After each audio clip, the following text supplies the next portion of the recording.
जून 2024 को हरियाणा के यमुनानगर में रविवार को शाम के समय वहां के लोग अचानक तब टेंशन में आ गए जब शहर के आजाद नगर इलाके में एक मकान से मां बेटे की हत्या की खबर सामने आई। दिन दहाड़े रिहायशी इलाके में यूं किसी की हत्या हो जाना अपने आप में एक बहुत बड़ा सवाल था और फिर ये मामला तो दो कत्ल का था। दरअसल जिस परिवार में मां बेटे की हत्या हुई थी उस परिवार में केवल 3 ही लोग थे, जिनमें 45 वर्षीय मीना, 23 साल का उसका बेटा राहुल और 27 साल की बेटी काजल थी। जब मीना और राहुल का कत्ल हुआ था तो उस समय इत्तेफाक से काजल घर में नहीं थी। घटना के दौरान जिस तरह कातिलों ने घर के सारे सामान को बिखेर दिया था उसे देखकर तो यही लग रहा था कि शायद उनका इरादा लूटपाट करने का था, जिसका विरोध करने पर उन्होंने मीना और उसके बेटे की हत्या कर दी। इसके बाद शाम करीब 4 बजे जब मीना की बेटी काजल वापस आई तो घर का मंजर देखकर उसके कदम ठिठक गए, क्योंकि घर का दरवाजा खुला हुआ था। लेकिन जैसे ही वो अंदर गई तो उसके होश खराब हो गए, क्योंकि सामने की ड्राइंग रूम के फर्श पर उसके भाई राहुल की लाश पड़ी थी। पहले तो उसे समझ में नहीं आया था कि अब वो करे तो क्या करे, लेकिन फिर वो हिम्मत जुटाकर अंदर के कमरे में गई। लेकिन वहां उसने जो कुछ देखा उसके बाद तो उसकी रही सही हिम्मत भी टूट गई, क्योंकि कमरे के अंदर बेड पर उसकी मां मीना की लाश पड़ी थी। इसके बाद काजल चीखती चिल्लाती घर से बाहर निकली और उसने आसपास रहने वाले लोगों को इस घटना की जानकारी दी और फिर उसने खुद ही 112 नंबर पर फोन किया और पुलिस को अपने घर में हुई इस दर्दनाक वारदात के बारे में बताया। सूचना मिलते ही यमुनानगर की पुलिस भी तुरंत मौकाए वारदात पर पहुंची। तब तक काजल के रिश्तेदार और पड़ोसी भी घटना स्थल पर इकट्ठा हो चुके थे। पुलिस ने घटना स्थल की बहुत बारीकी तरीके से जांच की।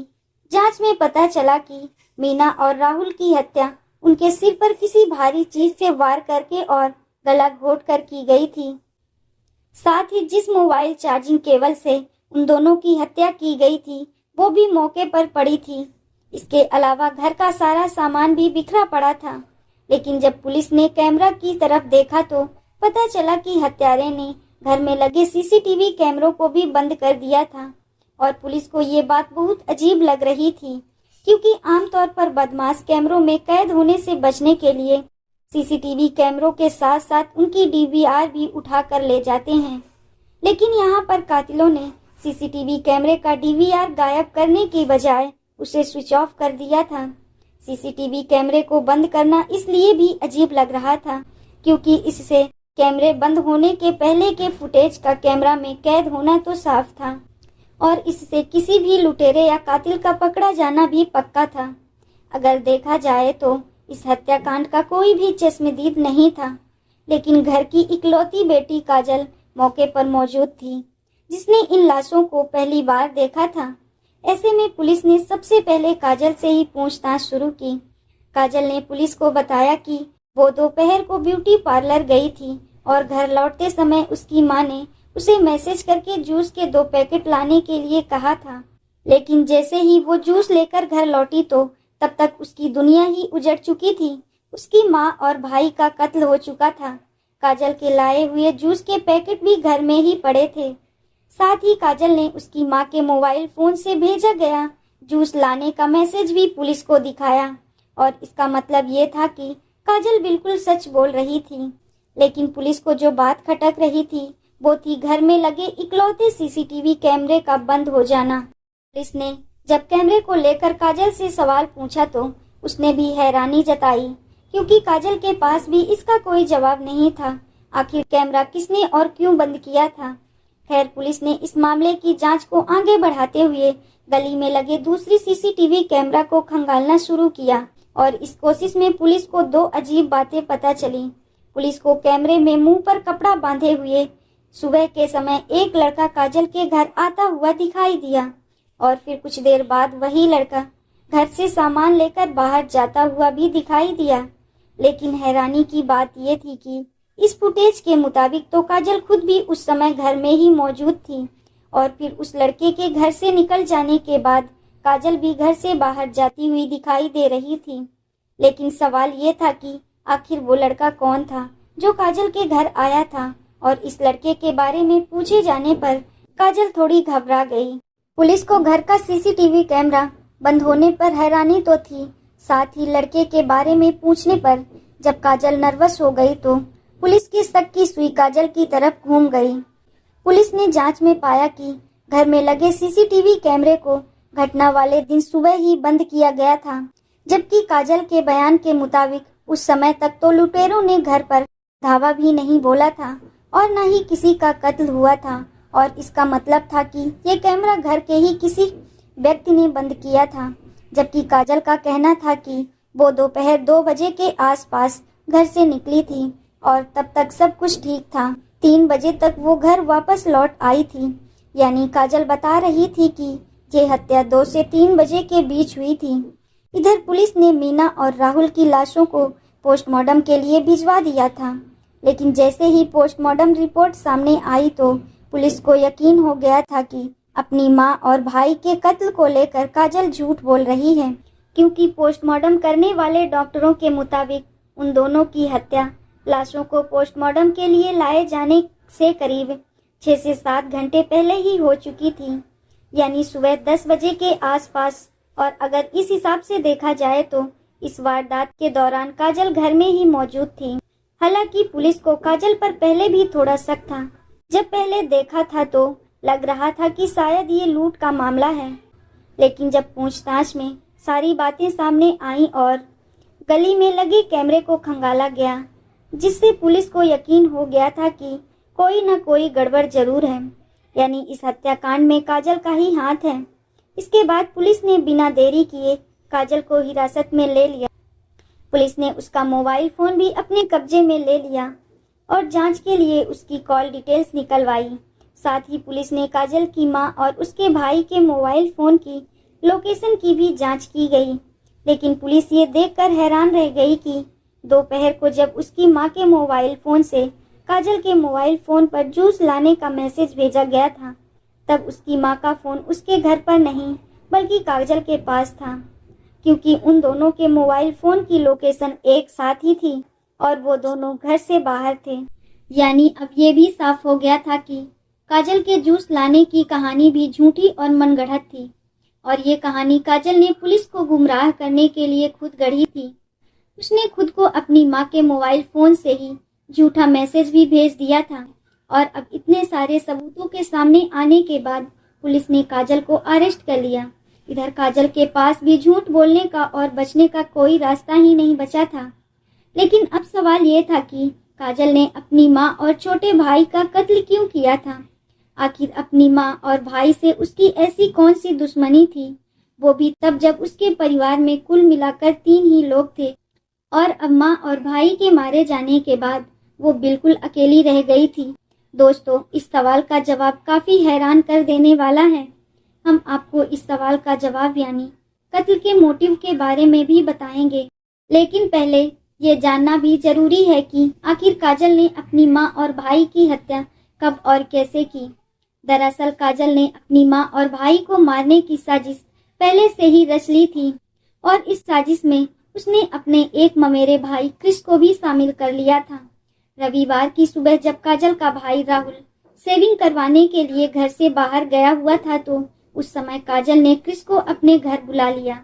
इसके बाद इन दोनों ने मिलकर पहले किसी भारी चीज से काजल की मां मीना के सिर पर वार किया, और जब वो बेहोश हो गई तो उन दोनों ने मोबाइल फोन की चार्जिंग केबल से मीना का गला घोट दिया और उसे मौत की नींद सुला दिया।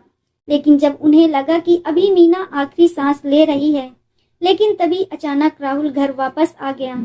ये देख उन दोनों ने मीना को छोड़कर राहुल को पकड़ लिया और उसके सिर पर भी राड से हमला कर दिया। इसके बाद कृष्ण ने राहुल का भी गला घोट दिया, जबकि काजल उसके पांव पकड़े रही। और इस तरह पहले बेडरूम में मीना का कत्ल हुआ, और फिर उसके कुछ ही मिनटों बाद मीना के बेटे यानी काजल के छोटे भाई राहुल को भी मौत की नींद सुला दिया गया। इसके बाद उन दोनों ने मिलकर इस घटना को लूटपाट का रूप देने के लिए घर का सारा सामान बिखेर दिया, और कुछ सामान काजल ने अपने ममेरे भाई क्रिस को देकर घर से रवाना कर दिया ताकि मामला लूटपाट का लगे। इसलिए घर से कुछ कीमती चीजें भी गायब कर दी गई थी।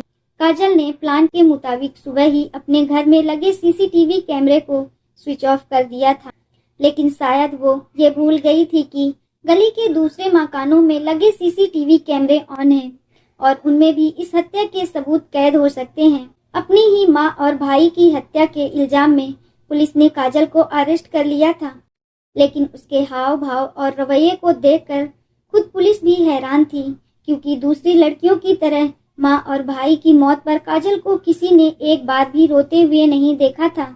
और इससे भी ज्यादा ये कि वो पुलिस के सारे सवालों का जवाब पूरे कॉन्फिडेंस से देने की कोशिश कर रही थी। काजल दूसरी लड़कियों से बिल्कुल अलग थी। वो न सिर्फ लड़कों की तरह शर्ट और पैंट पहनती थी, बल्कि उसका पूरा रहन सहन भी लड़कों की तरह ही था। वो बातचीत भी लड़कों की तरह ही करती थी। ऐसे में पुलिस ने काजल को गिरफ्तार करने के साथ साथ उसके बारे में भी जानकारी जुटाना शुरू कर दी।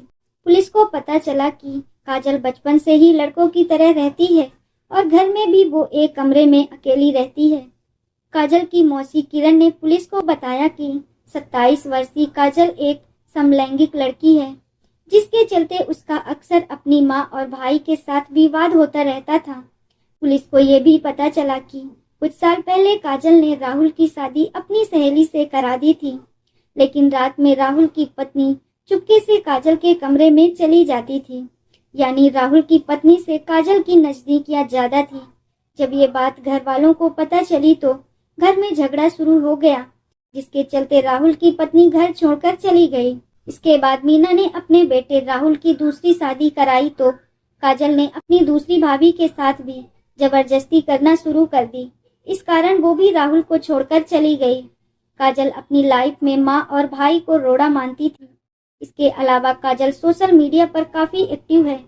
इंस्टाग्राम पर उसने VIP नवाब के नाम से अपना अकाउंट बनाया हुआ है और उसके करीब 1200 फॉलोअर्स भी हैं।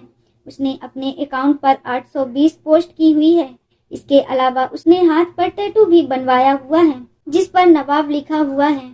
काजल के बारे में सारी जानकारी जुटाने के बाद पुलिस ने इस बात का भी पता लगाया कि आखिर इस हत्याकांड में काजल का ममेरा भाई क्रिस क्यों शामिल था। उसकी अपनी बुआ से क्या दुश्मनी थी कि जिसके चलते उसने उन्हें मौत के घाट उतार दिया था। पुलिस के अनुसार काजल की मां मीना अपने घर में सबसे बड़ी बेटी थी। बाकी सारे भाई बहन उससे छोटे थे और जब काजल के नाना की मौत हुई थी तब मीना की मां ने अपने 40 गज के मकान और 200 गज के प्लाट की वसीयत बड़ी बेटी मीना के नाम कर दी थी। उन्होंने वसीयत में लिखवाया था कि जब सारे बच्चे बड़े हो जाएंगे तब इस संपत्ति का सभी में बंटवारा कर दिया जाएगा। लेकिन जब सब बड़े हो गए तो मीना ने बंटवारे से मना कर दिया और इसी वजह से उसका अपने भाई शिवा और बहन किरण के साथ विवाद भी हुआ था। इधर पिता की मौत के बाद क्रिस को भी लग रहा था कि कहीं अब उसे घर से भी बेदखल ना होना पड़े, इसलिए उसने 2.5 महीने पहले अपनी बुआ की लड़की काजल से दोस्ती कर ली। इसके बाद उन दोनों के बीच ये तय हुआ कि अगर मीना और राहुल को रास्ते से हटा दिया जाए तो 58 गज का पूरा मकान काजल का हो जाएगा, जबकि क्रिस को 40 गज का मकान और 200 गज का प्लाट मिल जाएगा। और इस तरह उन दोनों ने मिलकर प्रॉपर्टी के लिए ये साजिश रची थी। काजल प्रॉपर्टी के साथ साथ अपनी आजादी ख्याली के लिए भी अपनी माँ और भाई से छुटकारा पाना चाहती थी। इन्हीं कारणों के चलते उन दोनों ने अपने परिवार के 2 लोगों की जान तो ले ली थी, लेकिन फिर फौरन पकड़े भी गए।